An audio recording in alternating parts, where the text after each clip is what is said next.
네, 금양의 박순형 이사님 모셨습니다. 안녕하세요. 예, 안녕하십니까. 예. 이사님 최근에 또 이렇게 출신하신 책, 출간하신 책, 지금 나오자마자 그냥 베스트셀러를 그냥 며칠 동안 차지하는지 모르겠습니다. 예, 고맙습니다. 이 달란트 투자에서 또 많이 또 밀어주시고 도와주셔갖고 그 덕분에 잘 나가고 있고요. 이제 일단은 제가 이제 뭐 그 책 쓴 목적 자체가 제가 이제 돈 벌려고 쓴 건 아니고요. 이제 연간으로 한 30만 부 이상은 제가 팔아갖고 그래서 이제 대한민국 역사를 제가 바꾸기 위해 썼었거든요. 이제 조금씩 바뀌는 것 같습니다. 예. 알겠습니다. 또 그때는 저희가 모셨을 때는 책에 대한 얘기는 많이 다루지 못해서 오늘은 좀 책 내용을 중심으로 해서 또 추가적으로 최근 K 배터리에 관련된 이슈라든지 오해가 있으면은 그 부분을 좀 해소하는 그런 시간으로 한번 가져보도록 하겠습니다. 저 책에서 제가 이제 처음에 서론 부분 쫙 읽어보는데 앞으로 최소 3, 4년은 아무것도 하지 않고 이 K 배터리 기업에 묻어둬라 그런 식으로 이제 말씀하셨더라고요. 그래서 그만큼 K 배터리의 성장성이 확실한 근거가 무엇인지 그 부분에서 말씀해 주시면 좋을 것 같아요. 요거는 이제 요 장표는 여러 번 보여드린 장표인데 이제 다시 한번 좀 보여드려야 될 것 같아요.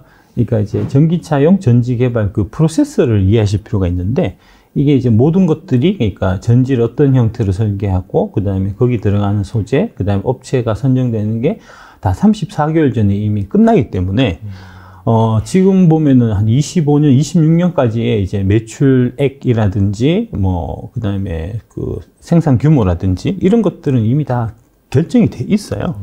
그러니까 확실한 겁니다. 확실한 미래고 그거를 그냥 이제 사심과 편견 없이 그 나와 있는 데이터를 그대로 들여다보면 그 회사에 대한 이제 밸류에이션이 다 되는 거고, 그거에 따라서 이제 주식을 사서 가면 되는데, 자꾸 사람들이 이제 사심과 편견에 가득 차 있어서 이제 있는 사실 자체를 지금 인정하지 않으려 하는 데서 오는 여러 가지 이제 잡음이나 노이즈 이제 그런 것들이 있는 거죠. 여기 이제 건 부회장님이 자동차 배터리의 경우에 미리 수주를 결정하기 때문에 향후 성과를 전망하기 용이하다라고 말씀하셨거든요. 그러니까 여기 건 부회장님이라는 분이 바로 이제 LG 에너지 솔루션의 이제 권영수 부회장님인데 이분이 2차 전지 쪽에서는 뭐랄까 제일 권위자라고 볼 수 있어요. 그래서 이분이 그렇게 말씀하셨는데 왜 자꾸 이 말을 안 듣고 지들 마음대로 내피셜 돌려가지고 뭐 상상의 나래를 펼쳐갖고 소설을 쓰고 하는지 모르겠습니다, 제가. 많이 좀 쌓이셨나? 아닙니다. 예. 그래서 이거 한번 다시 한번 보시면, 여기에 이제 우리 수주 잔고가 중국 CATL보다 더 많은 것을 안다라고 말씀하셨고, 그 이후에 이제 계속해서 지금 수주 잔고가 계속 들어갔고, 지금 1000조가 넘었다는 거거든요. 당연히 지금 보면 밸류에이션 상으로 이제 그 LG 에너지 솔루션이 CATL은 당연히 넘어서 있어야 정상인데, 격차가 많이 좁혀지긴 했습니다. 이제 작년 7월 기준으로 보면은 이제 LG 에너지 솔루션이 그 CATL의 한 3분의 1 정도 시총이었어요. 근데 이제 그 IRA 법안 통과되고 난 다음에 LG 에너지 솔루션은 계속 올랐고 CATL은 계속 떨어져 갖고 지금은 이제 한 3분의 2 정도 수준까지 와 있는데 아마 올해나 적어도 내년에는 이제 그 순위가 이제 뒤바뀌는 게 이제 합리적이지 않을까 이제 그렇게 보고 있습니다. 이거 한번 보시면 요게 이제 그 2022년 1월 27일 날 이제 코스피 상장할 때 LG 에너지 솔루션이 이제 그 상장 기념식의 그 이제 내용입니다.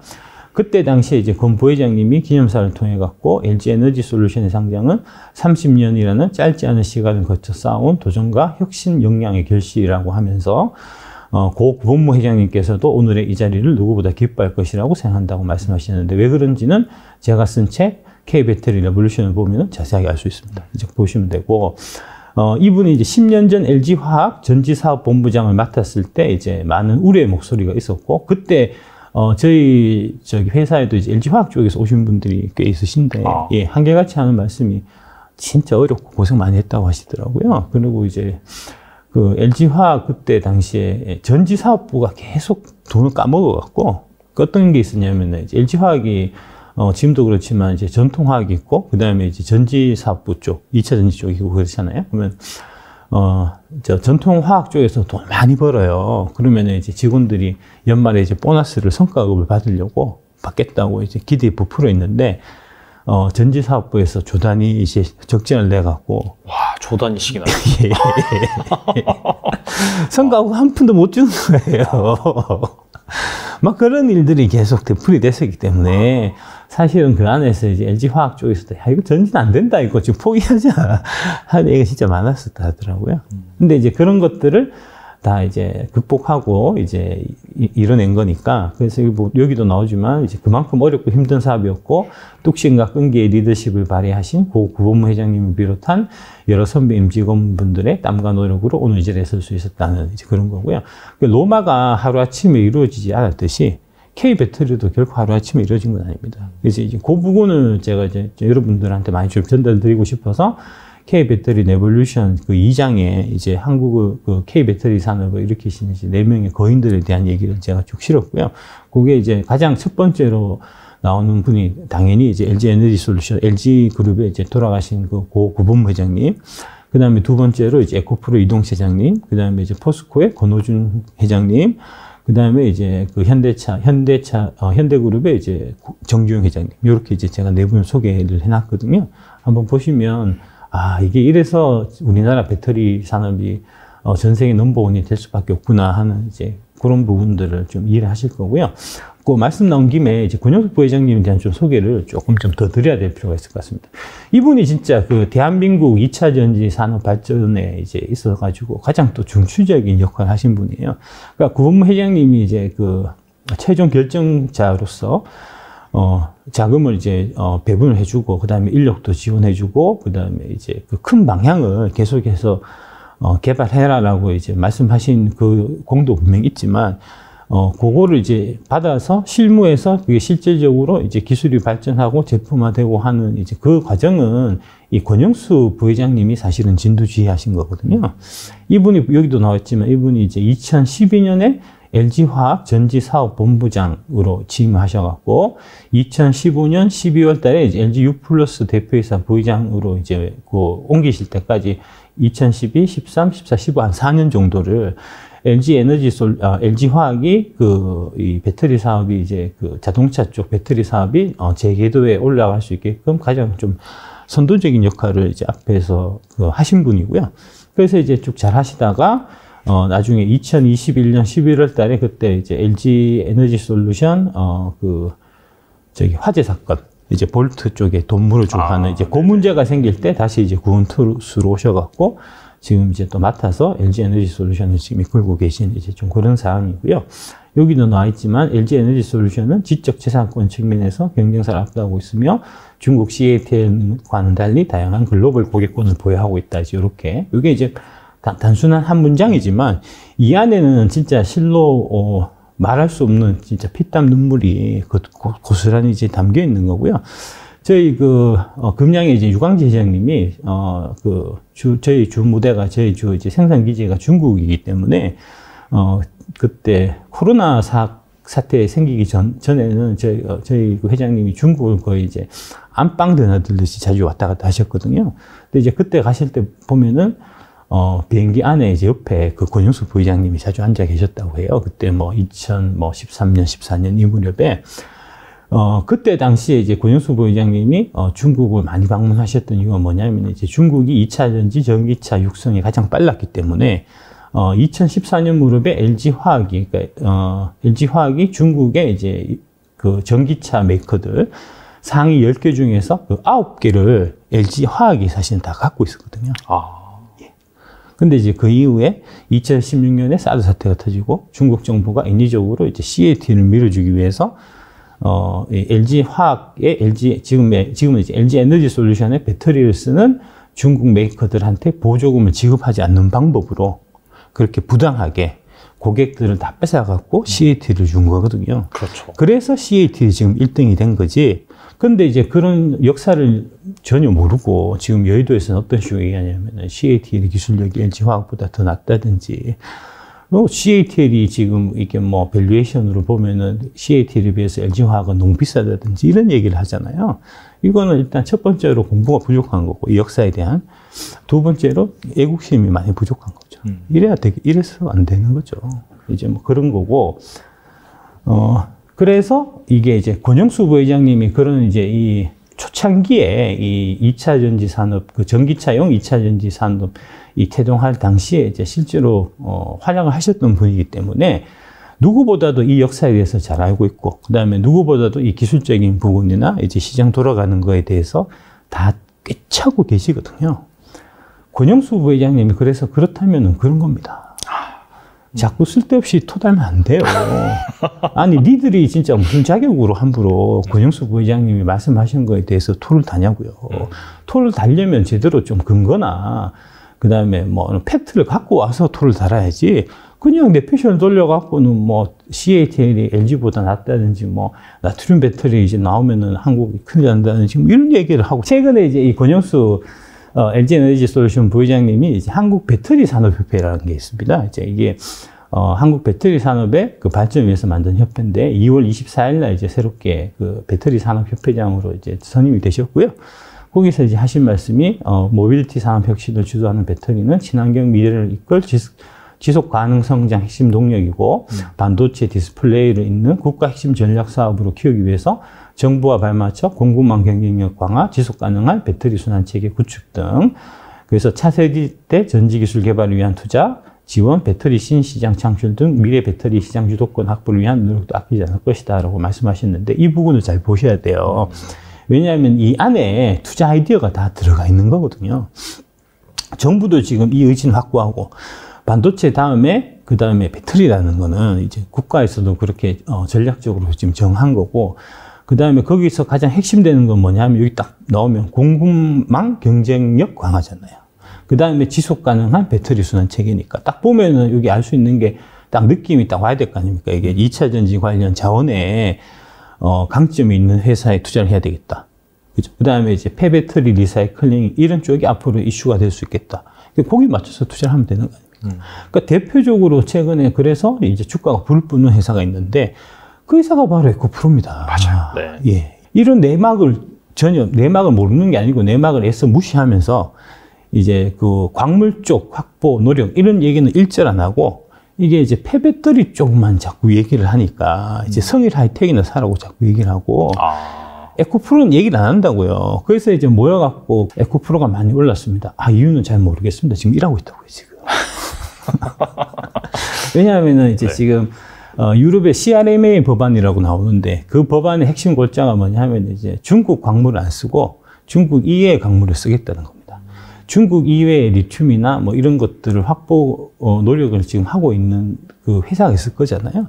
그 대표적인 회사가 에코프로예요. 포스코홀딩스도 그렇고 저희 금양도 살짝 관계가 있고. 그래서 외국인들이 계속 그 CRM에 그 관련된 얘기 나오고 난 다음에 계속해서 지금 에코프로 사갖고 에코프로가 막 날아가는데 에코프로가 날아간 이유에 대한 설명도 못하고 거기다가 미친 기관들은 지금 공매도 쳐갖고 지금 파산 일부 직전이라는 거 아닙니까? 이래갖고 되겠냐고요, 이게. 그리고 이제 그때 고영수 부회장님 하신 말씀이 첫 번째로 우리 LG 에너지 솔루션은 CATL이나 뭐 테슬라에 비해서 압도적인 기술력 격차가 있다. 대표적으로 이제 특허만 봐도 그렇다. 이제 LG 엔솔이 갖고 있는 특허가 24,000개, CATL이 4,000개, 테슬라가 700개거든요. 특허 차이는 거 엄청납니다. 엄청납니다. 이게 특허가 그냥 고수습 쳐서 생긴 게 아니고, 아까 말씀드렸듯이, 권영수 부회장님이 2012년에 이제 전지사업본부장 돼갖고 중국을 진짜 내 집 드나들듯이 이렇게 다니면서 발로 뛰고 하면서 뭐 그런 역할을 하면서 그 아래 이제 기술진들이 진짜 죽기 살기로 연구 개발해서 쌓인 특허가 24,000개거든요. 이게 CATL은 2009년에 생긴 회사인데 이게 당연히 특허 개수가 뭐 LG 엔솔의 6분의 1밖에 안 되는 게 사실 너무나 당연한 거죠. 그리고 두 번째로 이제 CATL은 안방 호랑이에 불과하다. 아까 말씀드렸는데 원래 그 중국 시장도 다 LG 화학이 다 먹었던 시장이에요. 그거를 이제 중국 공산당이 그 LG 엔솔을 인위적으로 몰아내고 CATL을 이제 의도적으로 키운 거거든요. 근데 그 키우는 과정이 있어갖고 이제 당시 한국 정부는 전혀 이런 방구 뭐 이렇게 제지나 뭐 어떻게 이제 도와준 것도 없고, 그때 당시에 막 이런 일이 있었을 때 저 이제 2차 전지 그 산업 이제 업계에서 이제 건의했을 거잖아요. 이거 좀 이런 일들이 있다, 어떻게 좀 해결해 달라 하니까 그때 당시에 이제 정부가 한 얘기가 우리가 가서 항의를 하겠다. 그 항의를 했죠. 항의를 해서 어떻게 됐겠습니까? 그냥 그렇죠. 아무 대응이 없었거든요. 예. 그래서 항의만 하고 왔답니다. 그러고 있는 와중에 이게 지금 그 중국은 진짜 중국 공산당, 중국 정부에서 진짜 죽기 살기로 밀어주고 있는 와중에 우리 한국 정부는 뒷짐지고 있었고 그 와중에서도 계속 기술 개발해갖고 이게 이제 그 시장을 개척해서 이만큼까지 와 있는 상황인데 이런데 지금 이제 뭐 정부는 이제 윤석열 정부에 들어와서는 이제 좀 분위기가 많이 바뀌어갖고 아까 말씀드렸던 이제 광물 자원 확보라든지 뭐 여러 가지 2차 전지 사업을 도와주기 위해서 이제 발전 방향도 내놓고 많이 노력하고 있는데 지금 여의도가 발목을 잡고 있는 겁니다. 최근에도 보니까 뭐 증권사 애널리스트가 이제 리포트를 썼는데 이제 한국 배터리는 오를 만큼 올랐으니까 지금 팔고 다시 중국 배터리 회사 CATL이나 이런 거 사셔야 되는 거 아니냐 이런 보고서를 막 쓰고 인간들이 이게 한국 인간들인지 중국 인간들인지 진짜. 그리고 세 번째로 이제 글로벌 고객사를 이미 다수를 확보하고 있다. 이게 이제 그 자동차 완성차 메이커들 이제 순위 중에서 상위 10개 중에서 지금 9개가 LG 에너지 솔루션의 배터리를 쓰고 있고요. 상위 20개까지 확대해 보면은 그 상위 20개사 중에서 13개가 LG 에너지 솔루션의 배터리를 쓰고 있습니다. 그러니까 이게 다 끝난 거예요, 이미. 보니까 기술 격차 어마어마하네요. 예, 하나 더 있습니다. 예. 요거는 이제 제가 댓글 중에서 아주 훌륭한 댓글이 있어갖고 제가 하나 소개시켜드리려고. 누군가는 AJH님 누군가는 중국 배터리와 한국 배터리를 균형 있게 바라봐야 한다고 말합니다. 맞습니다. 균형 있는 시각은 매우 중요하죠. 하지만 중국이 강점을 가지게 될 때 그때 균형 감각을 발휘하시면 됩니다. 예. 100m 세계적인 선수였던 우사인 볼트와 나머지 선수와의 기록 차이가 엄청나게 나요. 보시듯이 기록 차이가 그렇게 크게 나지는 않아요. 이게 이제 항상 1등을 하지만 네네. 보면은 몇 메다 차이, 몇십 센티미터 차이밖에 안 나는 거거든요, 사실은. 그렇죠. 예, 0. 몇 초 차이죠. 그런데 그 격차를 결국 극복을 못 한다는 겁니다. 언제든 시합하면 항상 1등은 우사인 볼트였잖아요. 이게 올림픽 3연패인가 했을걸요? 맞아요. 네. 예. 그런 거란 겁니다. 중국 배터리와 한국 배터리 격차가. 사실은 그것보다도 훨씬 더 많이 벌어져 있는 거고요. 지금 상황을 보면은 중국 배터리는 육상 선수로 치면 예선전에서나 경합할 실력이라는 겁니다. 우리하고 같이 결승 레이스를 같이 벌릴 수준도 안 된다는 겁니다. 이 결승전까지 와야 경쟁이 될 텐데, 그 다음에 또 문제가 뭐냐면 이제 대주최 측에서 중국 배터리는 결승전 올라오지 마라 라고 지금 얘기를 하는 거예요. 그게 바로 IRA하고 CRM의 법안입니다. 비유가 적절하네요. 예, 너무 비유가. 이분은 뭐 작가 출신인가요? 그래서 이제 오지 않을 그때의 균형 감각을 가지시면 됩니다. 지금은 한국 배터리 축제를 같이 즐깁시다. 이렇게 이제 댓글 하셨는데 너무 진짜 비유가 찰떡 같아갖고 감사합니다. 좋은 댓글 쓰셔갖고 예, 그렇다는 겁니다. 네. 예. 그러니까 뭐 현주소는 이렇다라고 보시는 거고 무조건 이쪽이 좋다, 이쪽이 나쁘다 그런 게 아니라 마지막 그 댓글 비유에서 보셨다시피 지금은 경쟁 상대가 아니라는 거죠. 그렇습니다. 예, 그러니까 25년, 26년까지는 지금 이제 승부가 다 나 있는 상태니까 25년, 26년까지는 일단 우리가 이긴 걸로 다 결론이 나 있고요. 그래서 제가 한 3, 4년은 무조건 갖고 가셔야 하는 게 이제 그 이유 때문이고, 그 다음에 25년, 26년 되면은 그때 또 판도가 바뀔 수가 있겠죠. 그렇죠. 이제 뭐 중국하고 미국하고 관계가 좋아져가지고 이제 일단 너 결승전은 내가 뛰게 해줄게 하든지, 뭐 그런, 그 다음에 이제 얘가 이렇게 뒤처진 애들이 계속해서 뒤처진다는 보장은 없는 거니까요. 또 이제 뭐 열심히 뭐 훈련하고 또 이제 뭐 귀인을 만나갖고 이제 달리기 실력이 부쩍 늘든지 할 수도 있는 거니까 그렇게 돼갖고 만약에 올라오면 그럼 그때 가서 고민해서 드리지. 지금은 그냥 3, 4년은 무던하게 이제 갖고 가시면 뭐 돈이 벌릴 겁니다, 자연스럽게. 그 서재현 대표님이라고 그분이 이제 옛날에 미래에셋 인디펜던스 펀드 운용하셨던 분인데 그때가 진짜 대단했던 게 10조를 단일 펀드가 10조가 운영했던 거니까요. 그 시기면은 사실 지금처럼 유동성이 많이 풀리지 않은 시기일 텐데 어마어마하네요. 2003년부터 2007년까지가 이제 그때가 대한민국 펀드 업계의 전성기였어요. 그렇긴 하네요. 예, 그때 미래에셋에서 주도했던 게 이제 정식 펀드붐 해서 이제 다들 정식 펀드 막 들고 해서 그때가 종합주가지수가 500에서 2000포인트까지 이제 4년 동안 걸쳐서 올랐던 때니까 그때 주식 하셨던 분들은 진짜 짭짤하게 돈도 많이 벌었고 뭐 하여튼 뭐 그럴 때였는데 그때 가장 우수한 그 성적을 기록했었던 펀드가 바로 인디펜던스 펀드고요. 그 규모 자체도 그래서 이제 돈이 계속 모이니까 계속 커졌던 거고, 이제 그 펀드를 운영하셨던 진짜 저희 그 펀드 매니저께서는 전설 같은 분이신데, 그분이 하시는 말씀이 이게 주식해서 돈은 시간과 사람이 벌어주더라. 예. 그러니까 시간이라고 하는 거는 이제 내가 뭐 올해 이 주식하고 같이 뭐 3, 4년 이렇게 이제 동반하면서 회사가 이제 커지니까 내가 돈이 벌리는 거고, 그 다음에 이제 사람이라고 하는 거는 이제 지금 좋은 투자 조언자들을 만나야 돼요. 그러니까 이제 유튜브로 치면은 이제 정확한 정보, 진실된 정보를 이제 알려주는 이제 그런 유튜브를 여러분들이 많이 보셔야, 그래야지 이제 실력도 늘고 이제 뭐 그래서 거기서 배우는 게 있고 이런 거고, 지금 이제 거짓말만 하고 그런 거를 맨날 봐갖고는 이제 답이 없는 거 아닙니까? 항상 보면 제 댓글 보면 배터리 아저씨 그 말씀하시는 거 제가 그대로 따라했더니 돈 뭐 1억 벌었습니다, 2억 벌었습니다, 뭐 이런 댓글은 많고, 3% 보고 했더니 뭐 큰일 날 뻔했다, 돈 많이 날렸다, 막 이런 댓글 많고 하거든요. 왜 그렇겠습니까? 그 이제 그 투자 유튜브 자체가 제대로 자기 역할을 안 하고 뭔가 이제 사심이나 편견에 가득 차 있기 때문에 사실 그런 거거든요. 그러니까 이제 여러분들이 항상 보시는 그런 이제 조언자들을 말을 믿고 투자를 했는데 그 투자 성과가 안 좋다면, 그러면 이제 조언자 자체를 좀 바꿀 필요가 있어요. 이제 그래서 제가 말씀드리는 거고, 그 다음에 항상 이제 돈을 버는 거는 내가 버는 게 아니고 내가 돈을 맡긴 기업이 벌어주는 거예요. 그렇죠. 예, 이제 그런 것까지 같이 좀 생각하시면 좋겠습니다. 예. 알겠습니다. K배터리 경쟁력 여러분도 잘 아셨을 거라고 생각이 들고요.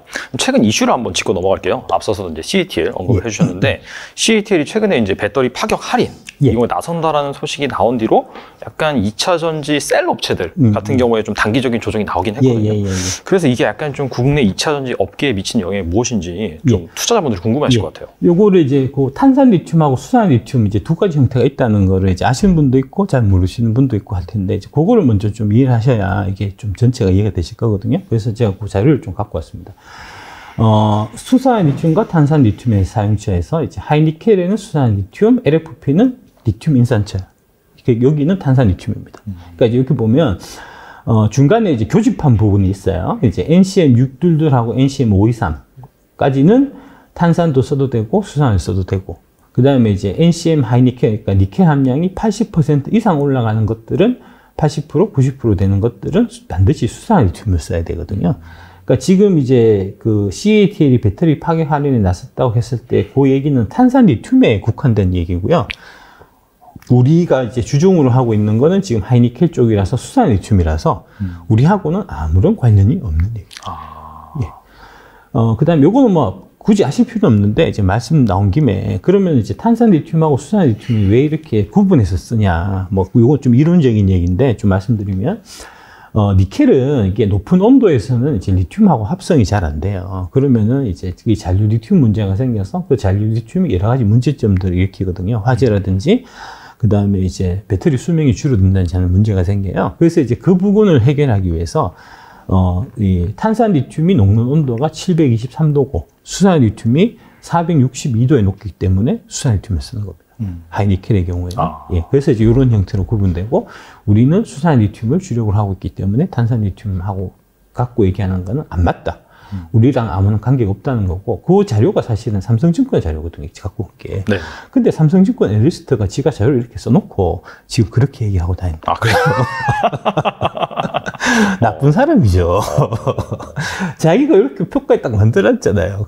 관계 없는데. 네. 자기가 이렇게 표가에 딱 만들어가지고 올려놓고는 마치 이제 그 CATL 탄산 리튬 이렇게 해서 하면 우리한테도 심각한 타격이 있는 것처럼 얘기하잖아요. 이 표가 자기가 만든 표인데. 진짜 너무합니다. 우리나라 증권사를. 여기 이제 그런 근거가 명확하게 나와 있네요. 그렇습니다. 예. 그래서 이제 그거는, 그러니까 그 중국 쪽 얘기고 우리하고 관계없고, 그 다음에 이제 그 IRA하고 CRMA가 역시 많이 중요한 내용인데, 거기에 이제 어떤 내용이 있냐면은, 중국산 리튬은 이제 해외로 못 나와요. 그러니까, 미국에서 배터리 보조금을 받기 위해서는 이제 광물 부분들을 중국 밸류 체인을 제외한 데서, 이렇게 이제, 채굴하고 정제하고 재련된 이제 광물을 써야 되거든요. 그래서 이제 중국에서 CATL이 탄산리튬 가격을 백날 천날 내려봐야 미국은 어차피 수출 안 됩니다. 이게 관계없는 얘기고, 그 다음에 이제 그거는 유럽 쪽도 마찬가지거든요. 이제 CRMA 법안이 3월 14일인가 뭐 이렇게 해가지고 이제 초안이 나올 텐데, 그것도 자세히 보시면 지금 CRMA도 지금 여의도에서 의도적으로 왜곡하고 있는데, CRMA 관련주에서 폐배터리만 자꾸 얘기하잖아요. 맞아요. 네. 예, 예. 근데 CRMA는 이제 이름만 딱 봐도 Critical Raw Materials Act니까 중요, 핵심 원자재법이잖아요. 그죠? 주요 핵심, Raw Material이니까 이제 원재료, 뭐 이런 뜻인데, 원재료, 광물 이런 뜻인데, 광물이잖아요. 폐배터리하고 관계된 게 아니에요. 그건 부차적인 거고, 핵심은 광물이고, 리튬이나 니켈이나 이런 거 얘기하는 거거든요. 그래서 이제 그 리튬 니켈을 중국에서 정제를 한 거는 유럽에 못 들어오게 하겠다는 게 그 핵심 골자니까 앞으로 유럽도 못 들어갈 거고. 근데 이제 그거를 그렇게 얘기 안 한 이유가 있습니다. 왜 그렇게 했습니까? 그렇게 얘기하면 중국의 CATL은 이제 지금 미국에 이어서 유럽에도 배터리를 못 파는 거 아닙니까? 마케팅 드라이브를 걸고 있었거든요. 그러니까 그 얘기를 못 하니까 폐배터리 얘기만 하는 거예요. 그러면서 성일 하이텍 사라고. 자꾸 얘기하는 거죠. 묘하게 성일 하이텍이 승자 같은데. 성일 하이텍이 나쁜 회사라는 얘기는 아닙니다. 네네. 그 회사도 뭐 나름 경쟁이 있고 괜찮은 회사긴 한데. 어차피 근데. 네, 분위기를 그렇게 몰고 가면 되는 거죠. 그 다음에 이제 그렇게 해갖고 보면 어떤 문제가 생기냐면, 이제 그 중국에서 리튬을 정제를 하던 회사들 같은 경우는 원래는 자기들이 이렇게 캐파를 막 키운 거는 중국 내부에서도 쓸 거지만 미국이나 유럽이나 이런 데 수출할 것도 좀 생각하고 있었을 거잖아요. 그러니까 그렇게 이제 캐파를 늘렸을 거잖아요. 그렇죠. 근데 수출이 안 되잖아요. 그럼 어떻게 되겠습니까? 그러면은 이제 과잉 공급이 될 거예요. 맞아요. 네. 과잉 공급이 돼서 가격을 낮춰야 되는 지금 그런 상황입니다. 이게 그 얘기입니다. 중국 배터리 경쟁 과열 폭풍, 재고 폭탄의 가격 전쟁 불가 뺏기. 2023년 2월 24일 기사거든요. 이런 기사가 3% 아침 뭐 뉴스 3이나 그다음에 이제 그 뉴스 플러스나 이런 쪽에서 이제 얘기가 돼줘야 돼요. 이런 쪽에 얘기를 해서 사람들이 알고 있어야 되거든요. 이런 얘기는 일절 안 하고 나오는 거는 이제 CATL이 배터리 파격 할인해갖고 우리 좀 문제 생기는 거 아닐까 이런 얘기만 하니까 사람들이 오해하는 거 아닙니까? 이게 사실은 더 본질적인 얘기거든요. 광란의 확장 끝에 중국의 동력 배터리 시장이 재고 폭증으로 가격 인하 전쟁이 불가피해졌다고 누가 보도했냐면 중국의 경제 매체 차이신이 보도했습니다. 중국 내 배터리 제조 기업들의 생산 능력이 급상승했지만 전기차 등에 대한 수요가 급감했기 때문이죠. 이거는 이제 두 가지 이유가 있는데, 첫 번째는 해외 수출길이 막혀서 그렇고요. 두 번째는 이제 중국의 그 전기차 보조금을 지급하는 게 작년으로 끝이었어요. 그러면은 이제 중국 사람들도 이제 다 머리가 뇌가 있는 사람들이기 때문에, 두뇌가 있는 사람들이기 때문에 올해 23년에 사지 않고 이게 이제 그 보조금이 나오는 22년에 땡겨 샀을 거란 말입니다. 그때 완전히 그냥 수요가 몰렸겠네요. 그렇습니다. 예. 22년 12월 달 연말 무렵에 수요가 폭증했고요. 23년 들어갔고는 수요가 뚝 떨어졌죠. 그게 그 얘기입니다. 그래서 23년 1월 달에 중국 신에너지 판매가 36만 대에 그쳤는데, 이거는 작년 12월 대비해서 마이너스 43.8% 이제 줄어든 겁니다. 지금 이 상황에서 이제 한국의 증권사들은 차이나 2차 전지 ETF를 팔기 위해서 강력하게 마케팅을 펼쳤다는 거예요.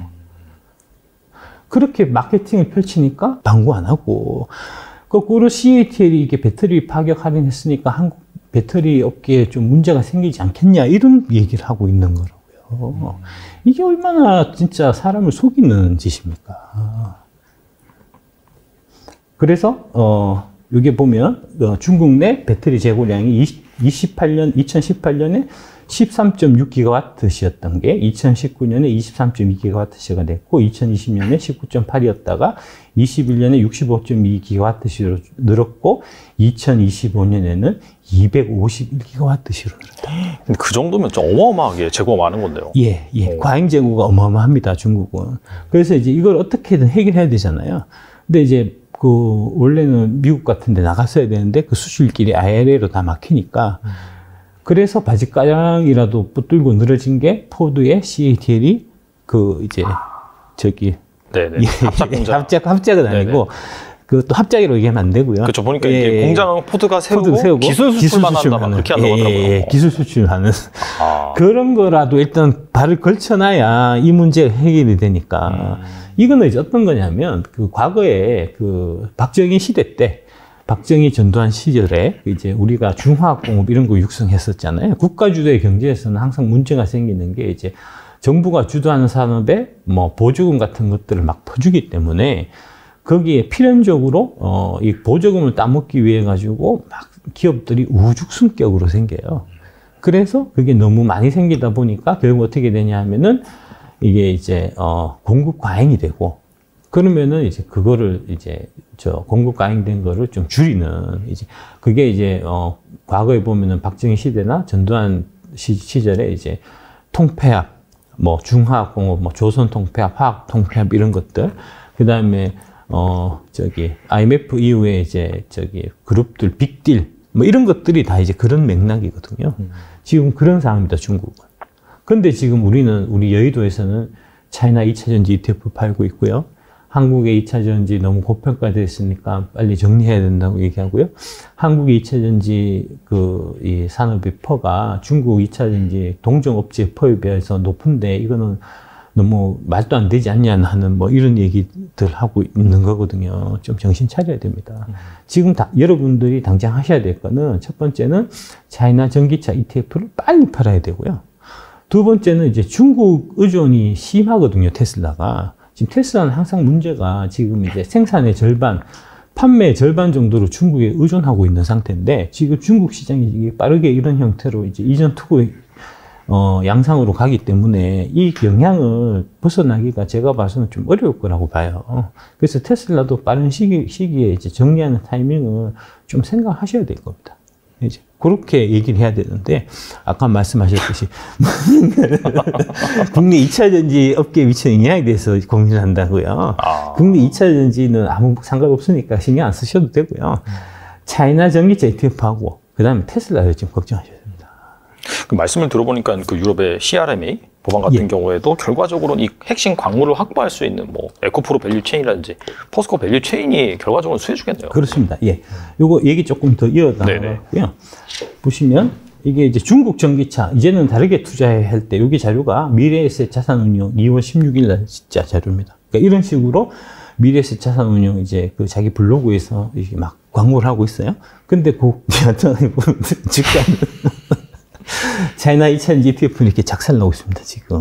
원래 이게 제일 많이 갔을 때 거의 2만 원 근처까지 갔었던 거거든요. 지금 24일 기준으로 해서 11,915원까지. 여기 딱 보면 23년 1월 달에 이제 바닥을 치고 11,440원까지 올랐다가 쭉 올랐다가 1월 말 2월 초쯤에 이제 최고가 13,150원을 딱 찍고요.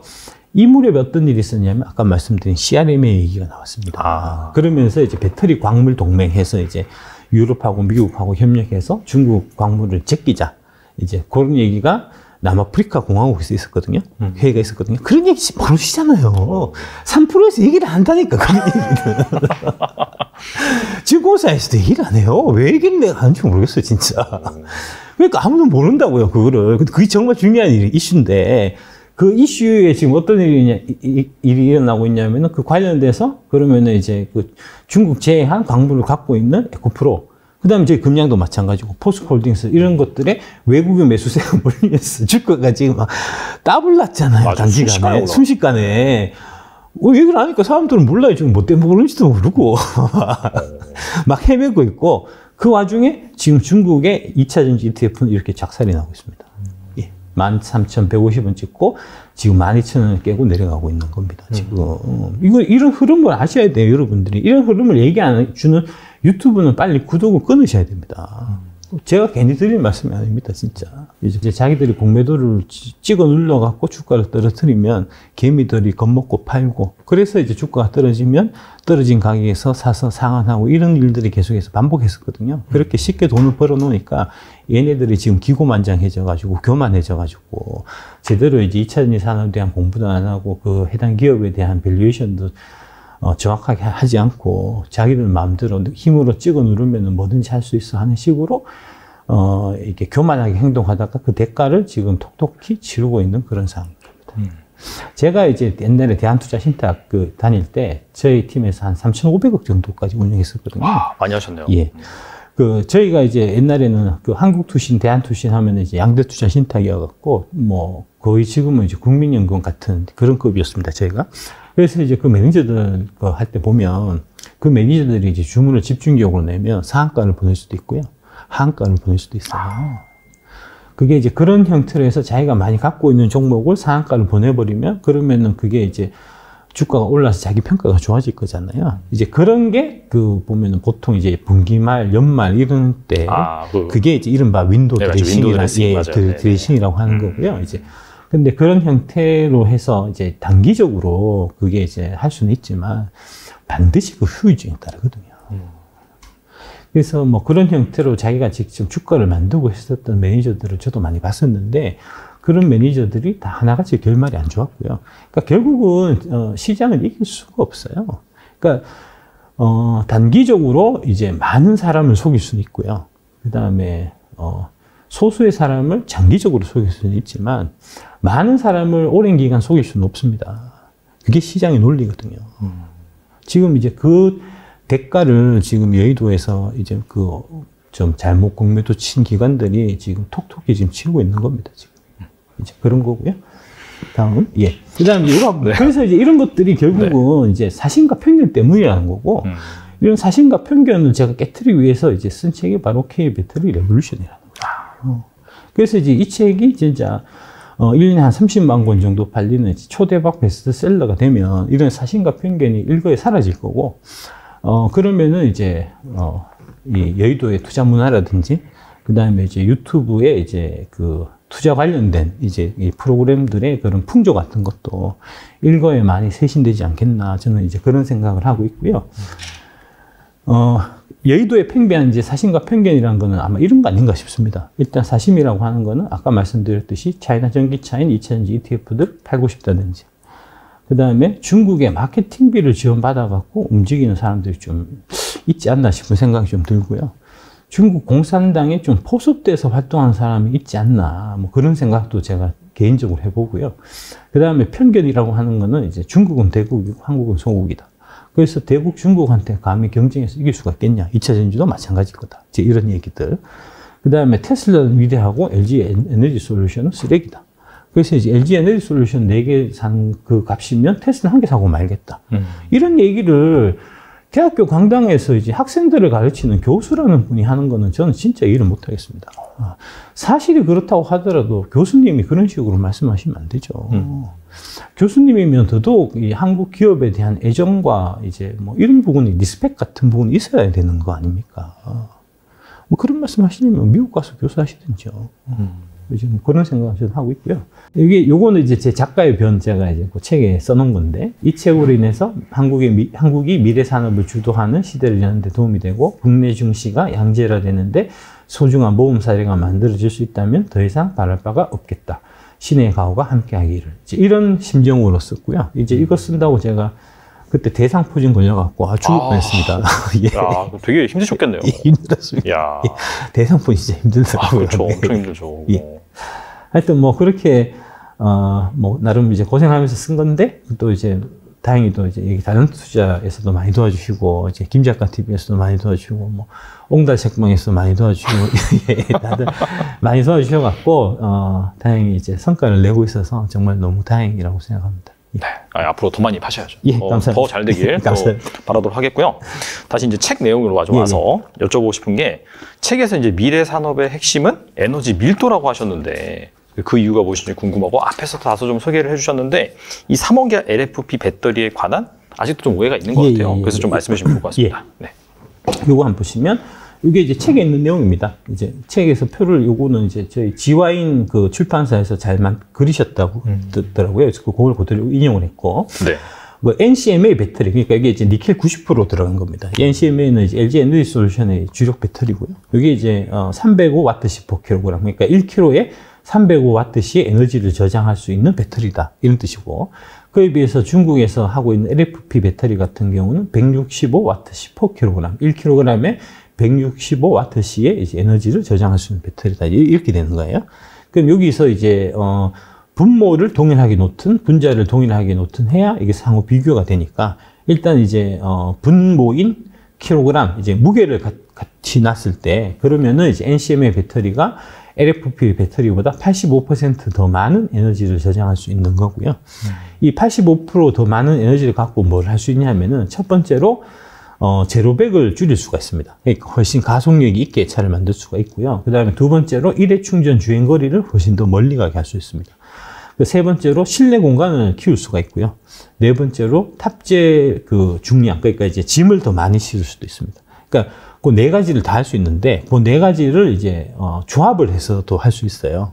그러니까 이제 뭐 85% 중에서 35%는 속도를 빠르게 하고 나머지 이제 그럼 50%는 저기 오래 주행하게끔 하고 한다든지 아니면은 이제 뭐 픽업 트럭 같은 경우는 이제 짐을 많이 실어야 되니까 이제 85% 중에서 한 50%는 짐을 더 많이 실는 데 쓰고 35%는 주행거리를 길게 하게 쓴다든지 이런 식으로 다양한 변주를 할 수가 있거든요. 그래서 이건 무조건 많은 게 유리한 거고 85%는 어마어마하게 더 많은 양이니까 그렇죠. 이제 그런 거고요.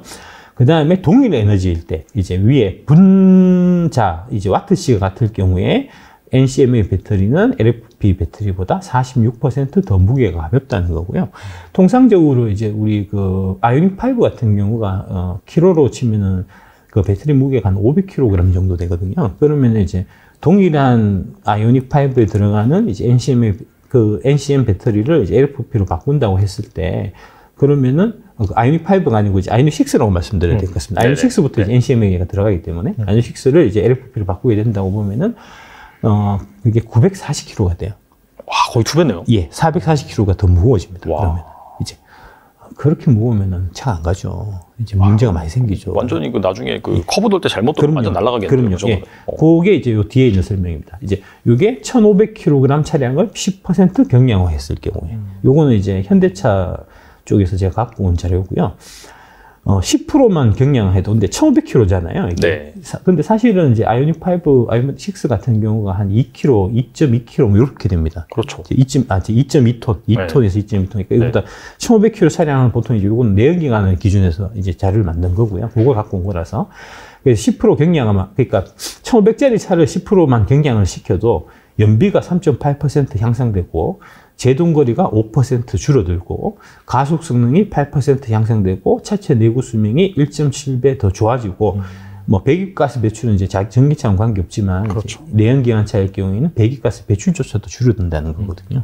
그러니까 이렇게 강점이 많은 거예요. 근데 이제 이거는 10% 경량했을 거고 LFP하고 NCMA는 지금 이게 40%니까 이게 이제 3.8%가 아니고, 뭐 15%, 20% 가까이 된다는 얘기가 되고, 제동거리도 마찬가지로, 뭐 20% 정도 더 이제 짧아진다는 얘기가 되고, 가속 성능은 30% 정도 더 좋아진다는 얘기가 되고, 차체 내구 수명도 뭐 한 서너 배 정도 더 길어진다는 얘기가 되니까 어마무시한 차이죠. 그런데 어떻게 LFP를 갖고 차를 만들겠습니까? 그래서 실제로 지금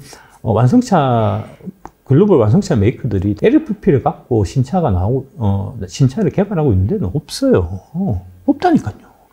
없는데 왜 자꾸 있다고 거짓말합니까?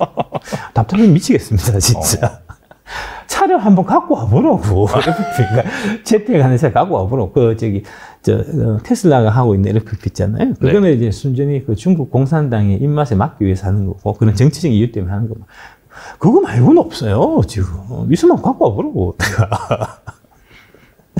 그 다음에, 그렇고, 예, 그렇습니다. 예. 그러면 이게 약간 질문 순서를 바꿔가지고, 요 다음 질문을 먼저 드려볼게요. 상온계 배터리가 이제 LFP에 비해서 뛰어나다고 계속해서 말씀하시는데, 네, 앞서서 살짝 언급을 해주셨어요. 포드와 CATL이 미시간주에 이제 맨 처음에 합작 공장이 나왔는데, 이 IRA를 회피하기 위해서 결과적으로는 뭐 100% 포드 지분이고 CATL이 기술 수출한다. 약간 그런 식으로 나왔단 말이죠. 그래서 이 부분에 대해서 약간 좀 헷갈릴 수가 있으니까 말씀해 주시면 좋을 것 같아요. 네. 그러니까 이제 먼저 이해하셔야 될 부분은 이제 그 LFP보다는 NCM이 낫습니다. 그래서 이제 CATL이 이제 해외에 그나마 좀 진출하는 회사잖아요. 근데 그것도 막 헷갈려갖고 하도 거짓말들 하니까 지가 무슨 거짓말 하는지도 모르고 거짓말 한다고요. 그래서 어떤 얘기가 나오냐면 CATL이 LFP 배터리를 벤츠, 현대차에도 넣는다 이런 얘기를 하거든요. 그게 다 거짓말입니다. 그러니까 이제 CATL 같은 경우도 걔들은 이제 NCM도 하고 LFP도 같이 해요. 비중을 보면은 NCM이 75%고 LFP가 25%입니다. 아, NCM 주력이네요. NCM 주력입니다. 원래 NCM이 주력입니다. 근데 이제 그거 자꾸 LFP를 아까 미래에서 박현주 회장이 그렇게 띄우고 얘기를 하고 그거를 이제 성전처럼 받들어갖고 밑에 사람들이 그렇게 움직이다 보니까 뭔가 LFP가 자꾸 좋은 것 같은 거예요. 그러니까 막 그런 식으로 착각하거든요.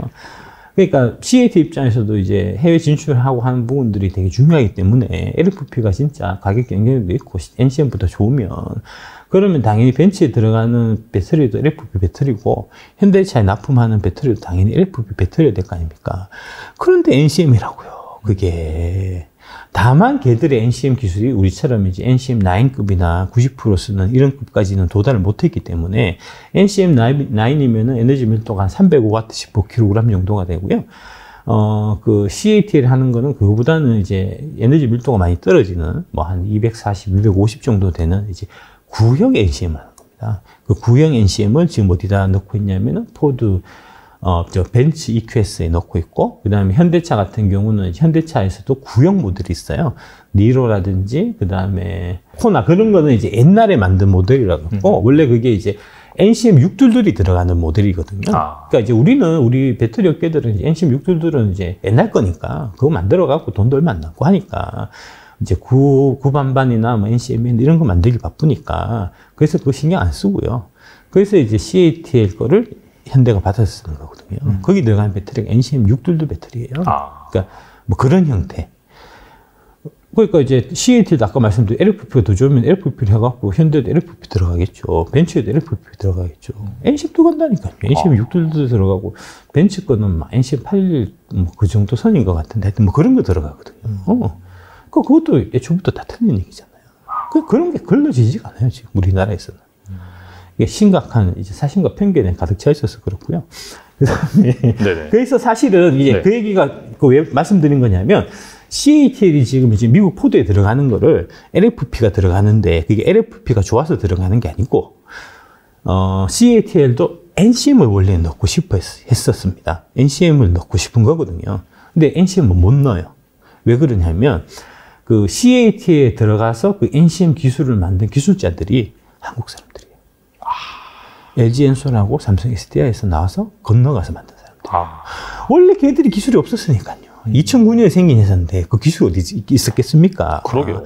그러니까 그때 당시에는 이제 초창기여갖고 우리가 이제 2차 전지 산업이나 이런 거 배터리 산업의 중요성에 대해서 이제 지금처럼 많이 인식이 안 돼 있던 상태여갖고 넘어가서 이제 가는데 아무런 제약이 없었어요. 그래서 넘어가서 NCM 배터리를 이제 한국 사람들이 개발했다는 거고요. 그래서 실제로 지금 CATL의 연구진들이 이제 그 기술진들은 한국말로 얘기한다는 거 아닙니까? 그런데 어떻게 CATL이 LG 에너지 솔루션을 기술력으로 앞섭니까? 애초부터 말이 안 되는 얘기죠. 그래서 하여튼 그런 형태이기 때문에 그렇게 해서 만약에 걔들이 이제 미국 시장에 진출을 해갖고 배터리를 팔게 되잖아요. 그럼 어떻게 되겠습니까? 특허 문제가 걸리죠. 소송이 걸린다고. 그게 이제 과거에 LG 에너지 솔루션이 SK에 소송을 걸어갖고 1조 5천억의 배상을 받아냈잖아요. 맞아요. 예. 네. 그게 CATL을 사실 생각하고 그 소송을 건 거예요. 약간 어떻게 보면은 그냥 레퍼런스 마련해 놓은 거예요. 미국 같은 이제 미국이나 영국 같은 이제 이런 쪽에서는 거기는 이제 성문법이 아니고 이제 불문법, 관습법이 되기 때문에 판례가 되게 중요한 거거든요. 그러네요. 그래서 그 판례를 하나 만들어 놓으려고 LG 엔솔이 SK를 그때 이제 소송을 걸었던 거고요. 큰 그림이 있었군요. 예. 그래서 1조 5천억 이제 받아놨고, CATL이 와서, 미국 포드하고 이제 해서 NCM을 만들면 바로 소송 들어갑니다. 바로 소송 들어갑니다. 그래서 LFP를 할 수밖에 없었던 거고요. 원래 이게 이제 처음 얘기는 작년 6월 달에 있었던 얘기예요. 그래서 이제 이렇게 해서 처음에는 합자로 만들려고 했었는데 그 사이에 IRA 법안이 통과되면서 그게 무산이 됐던 거거든요. 근데 이제 이게 아까 말씀드렸던 대로 이제 중국의 지금 과잉 캐파가 너무나 좀 극심하기 때문에 CAT 입장에서 어떻게든 해외 진출을 안 하면 지금 자기 주가 방어도 안 되고 중국 배터리 산업에 이제 명운이 사실 걸린 거기 때문에 이게 이제 바지가랑이라도 붙들고 늘어지는 심정으로 일단 좀 진출해 놓고 다음 수를 보자 해서 이게 계약을 맺은 게 이 계약이에요. 포드하고. 그래서 돈은 포드가 다 되고 CATL은 자기 기술 다 주고 LFP지만 일단 다 주고 그래서 이제 포드가 그 공장에서 만들면 그러면 그 중에서 이제 CATL이 일정 부분 이제 저기 기술 사용료를 받는 이런 이제 굴욕적인 조건으로 사실 한 거고요. 포드 입장에서는 이제 CATL이 우리 공장에 와서 자기들 기술들을 다 이전하고 준다고 하니까 얼마나 좋습니까? 그렇죠. 안 그래도 이제 완성차 업체들은 배터리 산업으로 진출하고 싶은데 기술력이 안 돼갖고 그런데 CATL에 와서 비록 LFP지만 그 기술력을 준다고 하니까 땡큐죠. 오히려 지금 중국 공산당에서 이거 태클을 거는 거 아닙니까? 그래서 자기들 기술 준다니까 미국 애들한테 기술 주는 거니까. 그래서 이제 중국 공산당들이 그렇게 하는 거고요. 공산당에서도 반대하고 있는 거고요. 그 다음에 이제, 미국의, 테드 크루즈인가? 하여튼 뭐, 그런 이제 국회의원들도, 우리가 LFP 기껏 만들어놨는데 이런 식으로 오해하면 우리 기분이 안 좋지 해갖고, 이제 또 그거, 뭐, 시행 규정이나 뭐, 채찍 같은 걸로 그런 것도 이제 한번 손보려고 지금 하는 움직임도 있고, 통과가 된 것도 아니에요, 지금.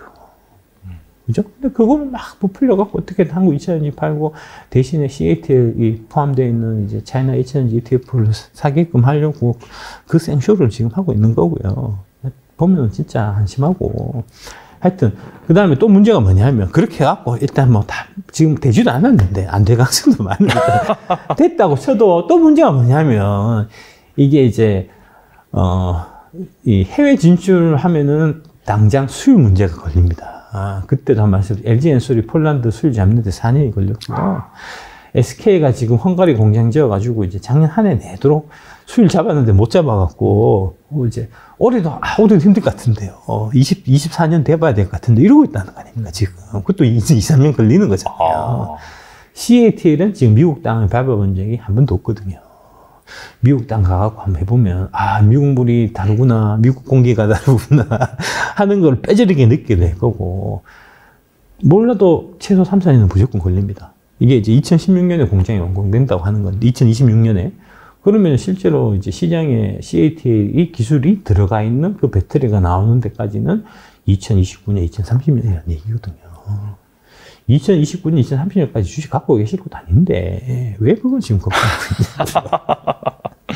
그 다음에 이제 그렇고, 네네. 요거는 조금 다른 얘기긴 한데, 네. 여러분들이 기업들이 측면에서 많은 기존의 비서들이 했던 일, 혹은 기존의 사무보조원이 했던 일, 혹은 기존에 답이 나올 수 있는 영역이 있던 사람을 안 쓰고도 바로 기업의 생산성을 높일 수가 있습니다. 그래서 기업들한테도 방대한 그 빅데이터가 기업들한테 연결이 되는 거고, 또 기업들이 갖고 있는 기존의 산업 데이터를 딜러닝 시켜서 또 자기에 맞는 챗GPT를 설계할 수가 있습니다. 그런 면에서 아주 중요한 의미가 있으니까요. 이거는 모르는 사람들 상대로 한 강의 세미나이기 때문에 누구든 다 도움을 받을 수 있습니다.